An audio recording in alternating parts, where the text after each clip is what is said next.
ప్రాణం పల్లవి అయితే ప్రేమకి ప్రాణం ప్రేయసి కాదా. సార్ పిలిచారా సార్? ఏంట్రా కోటి, ఏంటి హుషారుగా పాటలు పాడుతున్నావు? కుప్పు సాంగ్ కోసం ఏం తెచ్చావేంది? పండగ కదా పాపం తింటాడని 10 4 తెచ్చాను. జైల్లోకి ఇలాంటివి తీసుకురాకూడదమ్మా. పాలు పళ్ళు సెల్ ఫోన్లు బిర్యానీ ప్యాకెట్లు తీసుకురావచ్చా? అవి కూడా తీసుకొచ్చావేంటి? ఇవి కూడా తీసుకొచ్చాను. హానెస్ట్ నాకు ఇలాంటివి నచ్చవు. అంతసేపు చూసుకోకలేదు, అవి దొంగ నోట్లేం కాదు, మంచి నోట్లే. ఏమో ఎవరు నమ్మొచ్చాడు. Safe side. ఏంటి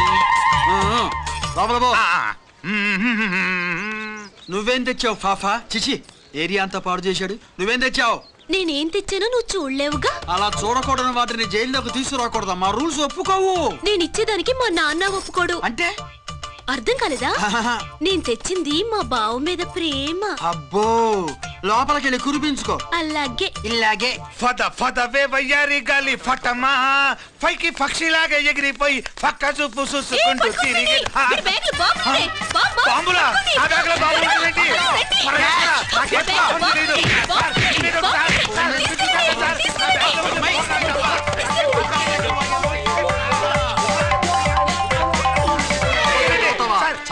బాంబులు కాదు సార్, ఫోర్నాలు తీవై బయటికి. ఏం సార్ చెప్తా వినరు మీరు?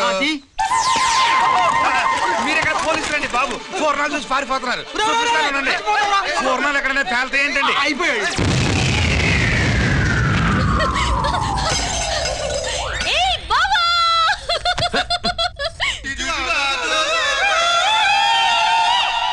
ఫోర్నాలు బాంబుల్లా ఫెయిలిపోయినాయి ఏంటి?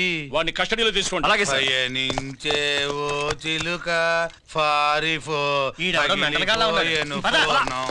ఏంటి ఇది, నీ పనేనా? అవును బావా, దీనికోసమే. జైల్లో అయితే జైల్లో కాపురం చేస్తే కృష్ణుడు పుడతాడంట. పుడతారు. మీరు ఇక్కడ జైల్లో కాపురాలు చేసి పిల్లలు కంటే మేము జోల పాటలు పాడుతూ కూర్చుంటాం. ఇక్కడ అలాంటి చేయకూడదు. దొరికేవే తల్లి, ప్రేమికులు వేరు చేస్తావా? నువ్వు నాశనం అయిపోతావు. ఈ ప్రాబ్లం ఉంటుందని ఊహించే చుట్టుపక్కల ఏ ఇల్లు లేకుండా పొలంలో కట్టు. బయటికి ఎప్పుడు వస్తావు బావా? అన్నయ్య గురించి ఆలోచించి ఆగానే, లేకపోతే జైల్లో ఒక లెక్క. నీకు ఏది లెక్క ఉందో ఆయన. వస్తా బావా. నువ్వు రావద్దే, నేనే వస్తా. హలో సార్, జగదాంబ సెంటర్ లో ఒకతని కారు గుద్దేసిందండి. అక్కడ మా ట్రాఫిక్ కానిస్టేబుల్ శామ్యుల్ అని ఉంటాడు, అతనికి చెప్పబోయా. గుద్దింది అతన్నే sir. Good morning sir. Good morning. ఏమండి సుబ్రహ్మణ్యం గారు? Sir good morning sir. Good morning. నాకేమైనా ఫోన్లు వచ్చాయా? హోమ్ మినిస్టర్ పేషెంట్ నుంచి ఫోన్ వచ్చింది. మ్యాటర్ ఏంటి? ఏం లేదు సార్. ఇంకా డీజీపీ ఆఫీస్ నుంచి ఫోన్ వచ్చిందండి. మ్యాటర్ ఏంటి? ఏం లేదు సార్. డాటా కలెక్ట్ చేయండి. Okay sir. ఇంకా స్వాతి అంటే 3 సార్లు ఫోన్ చేసింది సార్.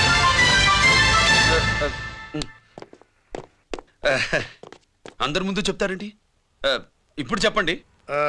ఈవిడ మాత్రం మ్యాటర్ చెప్పిందండి. 15 గంటలో రింగ్ ఇస్తానంది.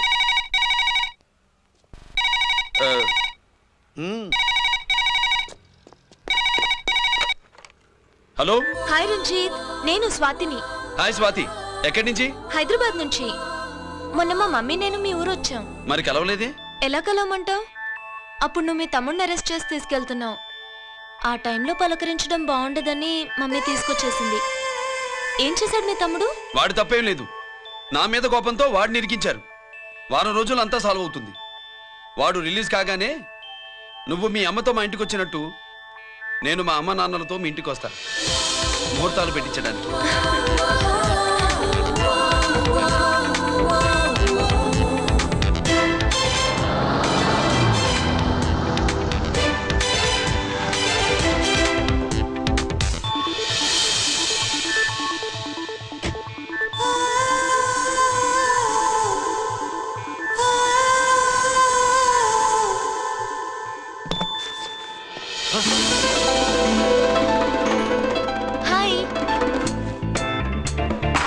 ఏంటి లగేజ్ తో సహా వచ్చేసావు? ఏజ్ బారవక ముందే తొందర పడదామని. అందుకని చెప్పా పెట్టకుండా ఇలా దిగిపోవడమేనా? ముహూర్తాలు చూసుకొని దిగడానికి నువ్వేమన్నా 3 ముళ్ళతో రెడీగా ఉన్నావా? అందుకే ఎదురుగా ఉంటే నీకు ఇన్స్పిరేషన్ గా ఉంటుందని వచ్చేసా. ఎవరు?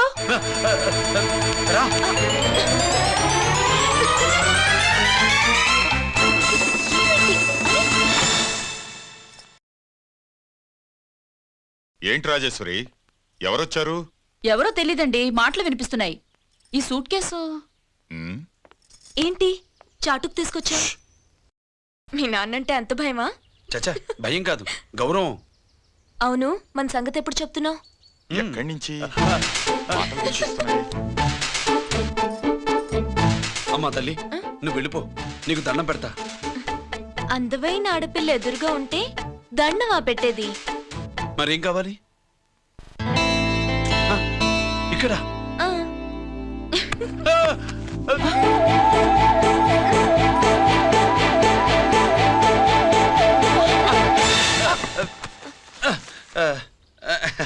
అదేంట్రా, పోలీసు పోయి ఉండి దొంగాటాడుతున్నావు?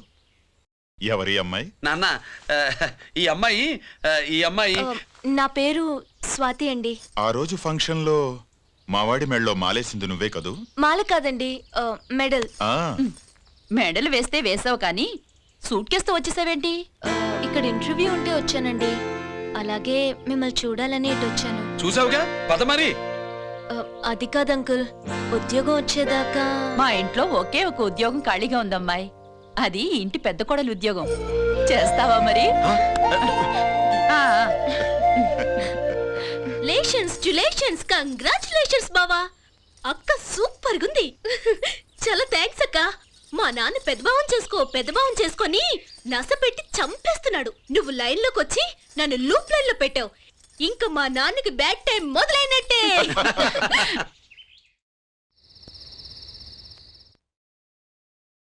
రంజిత్తో నీ పెళ్లి జరగదు, మర్చిపో. మర్చిపో మర్చిపో. ఒక హంతకుడి కుటుంబంలోకి నా కూతుని పంపడం నాకిష్టం లేదు. నేను మాట్లాడేది అతని తమ్ముడు గురించి కాదు, నాన్న గురించి. 14 ఏళ్లు పాకిస్తాన్ లో యుద్ధ ఖైదీగా ఉండొచ్చిన ఆర్మీ ఆఫీసర్ మమ్మీ ఆయన. కాదు, మీ నాన్నను చంపినందుకు 14 ఏళ్లు తీహార్ జైల్లో శిక్ష అనుభవించిన ఖైదీ. మీ నాన్నను చంపింది తనేనని 10 మందిలో ఒప్పుకోవాలి. మనకి క్షమాపణ చెప్పాలి.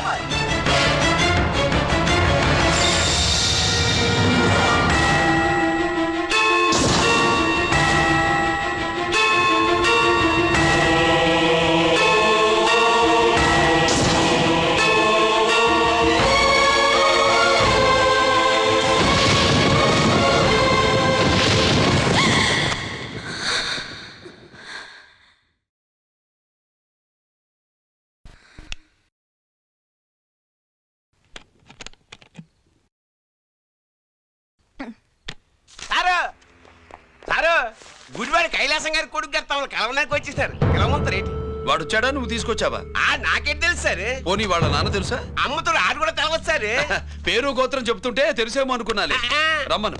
ఒరే కిరణ్ బాబు, మీ నాన్న గుడిని మింగేసే రకమైతే ఈడ 2వ శతాబ్దంలో కట్టారు. అప్పుడెంత మింగేసినారు కూడా చెప్పేసి రకం. కొంచెం జాగ్రత్త. రే రారవే.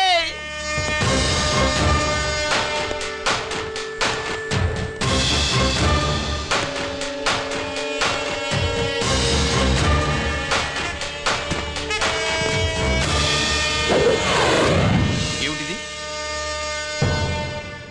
దీన్ని సూట్ కేస్ అంటారు. దీనివల్ల మన దేశంలో కొన్ని ప్రభుత్వాలే కూలిపోయాయి.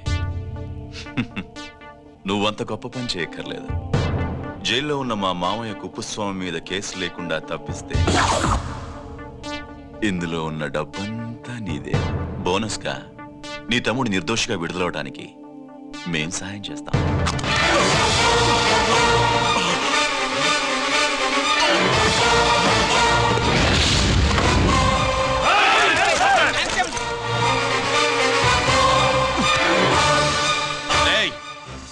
దీన్ని పిస్టల్ అంటారు. దీనివల్ల కొన్ని దేశాల్లో విప్లవాలే వచ్చాయి. దీనికి సంఘ వ్యతిరేక శక్తుల్ని కాల్చి చంపిన చరిత్ర ఉంది. నీలాంటి వాళ్ళని ఎన్కౌంటర్ చేసిన బ్యాక్గ్రౌండ్ ఉంది. మీ తమ్ముడి జీవితం మా చేతుల్లో ఉందని తెలిసి కూడా ఎదురొస్తున్నావా? నీ జీవితమే నీ చేతుల్లో లేదు. నా తమ్ముడి జీవితం గురించి నీకెందుకురా వర్రి? నోకరాజు, సరే సూట్ కేసు లోపల పెట్టి మంత్రా ఎత్తి వీటి నెత్తిన పెట్టు.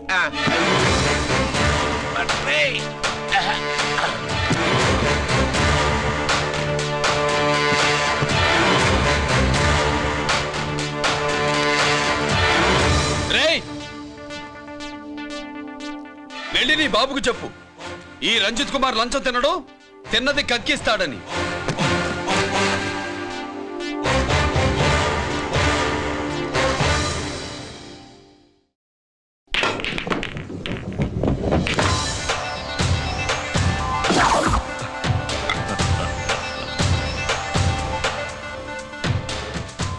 రూల్స్ పాటించే పోలీస్ ఆఫీసర్వి రూల్ తప్పి ఆట ఆపావేంటి? నీకు ఆడడం తెలుసు, నాకు ఆడుకోవడం కూడా తెలుసని నీకు చెప్పడానికి. బాల్ని పాకెట్లో వేసే క్యూ నీ చేతిలో ఉంది, లాకప్లో తోసిన వాళ్ళని ఎర్రగొట్టే లాఠీ స్టిక్ మా చేతుల్లో ఉంటుంది. సూట్ కేసు తిప్పి పంపించావు కదా, నిజాయితీ పరుడి ఫేస్ ఇలా ఉంటుందని చూపించడానికి వచ్చావా? అవినీతి పరుడి ఫేస్ ఎలా ఉంటుందో చూసి వేటు తప్పదని హెచ్చరించడానికి వచ్చా. ఏంట్రా మేం చేసిన అవినీతి? టెండర్లు పాడి నాసిరకం ప్రాజెక్టులు కట్టి జనం డబ్బు వృధా చేస్తున్నావా? హాస్పిటల్ కి కల్తీ మందులు అమ్మి సొమ్ము చేసుకుంటున్నావా? ఆయుధాలే కదా అమ్ముకుంటున్నావు. దీనివల్ల ప్రజలకేంటి నష్టం? ఆ నష్టం కళ్ళకు కనిపించదు. తుపాకీ తీవ్రవాది చేతిలో ఉంటే అధికారులు భయపడుతున్నారు, మంత్రులు రాజకీయ నాయకులు ప్రాణాలు గుప్పెట్లో పెట్టుకుని పాలన సాగిస్తున్నారు. తీవ్రవాదికి భారతదేశంలో కొన్ని రాష్ట్రాలే భయపడితే ఉగ్రవాదికి అమెరికా, బ్రిటన్ లాంటి అగ్రదేశాలే వణికిపోతున్నాయి. దేవుడిచ్చిన తెలివితేటల్ని ఇలా ఆయుధాలమ్మి కోట్లు గడిస్తున్నారు. నీలాంటి వాళ్ళ ఆట కట్టించడానికే దేవుడు నాలాంటి ఆఫీసర్లని పుట్టిస్తాడు. నీలాంటి ఆఫీసర్లని చెస్ బోర్డ్ లో పావుల్ని కదిపినట్టు కదిపి మా ఇష్టం వచ్చిన చోటికి ట్రాన్స్ఫర్ చేయించే కెపాసిటీ ఉన్న పార్లమెంటేరియన్ ని నేను. ఆల్రెడీ మీ తమ్ముణ్ణి బోనెక్కించా. మాట వినకపోతే ఏం చేస్తావు? ఏం చేస్తావు? నీ ఇంటి పేరు గుడివాడ, నీ ఊరు గుడివాడ. చెప్పరా, గుడివాడకి ఏ పక్క నీ అడ్డ? హనుమాన్ జంక్షన్ వైపా, పామర వైపా? ఈ సైడ్ అయితే ఆంజనేయ స్వామికి బలిస్తా, ఆ సైడ్ అయితే ఉయ్యూరు షుగర్ ఫ్యాక్టరీలో క్రష్ చేస్తా. Count your number of days.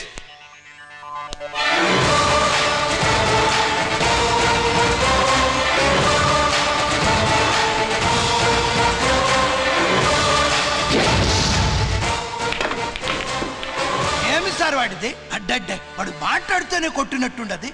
నిజంగా కొడితే మురుగా ఎట్టుండునో. వాడు కాదు, మనమే వాడిని కొట్టాలి. చావు దెబ్బ.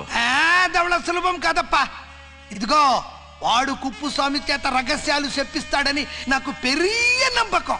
కుప్పుస్వామి జైలు నుంచి కోర్టుకెళ్ళడు.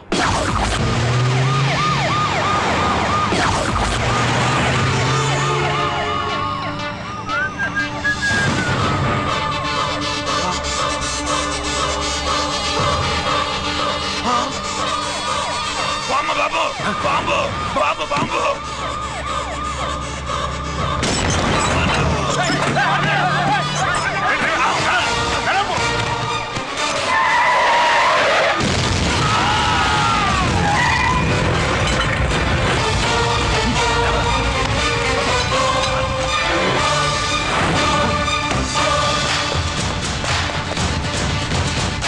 కుప్పుస్వామి, కుప్పుస్వామి. ఎక్కడికన్నా? అరే గిరి, ఆగు. ఎక్కడ తీసుకెళ్తావన్నా?